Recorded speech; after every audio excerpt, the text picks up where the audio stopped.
Praise the lord. ఈరోజు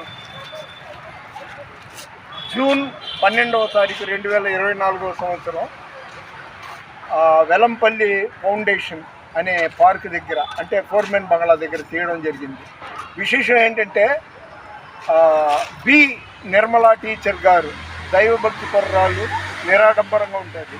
ఆవిడ యొక్క నిరాడంబరత, మంచి మనసుని బట్టి ఆమెకు పదోన్నతి వచ్చిన శుభ సందర్భంలో, పదోన్నతి అంటే తెలుసుగా ప్రమోషన్, అసిస్టెంట్ ప్రిన్సిపల్గా ఆమెను దేవుడు హెచ్చించినందుకు ఆమెకు నా అభినందన, ఆశీస్సులు. దేవుడు ఆమెను ఇంకా ఆశీర్వదించునుగాక. నీలో దాగినది సర్వోన్నతముగా నీలో నిలచి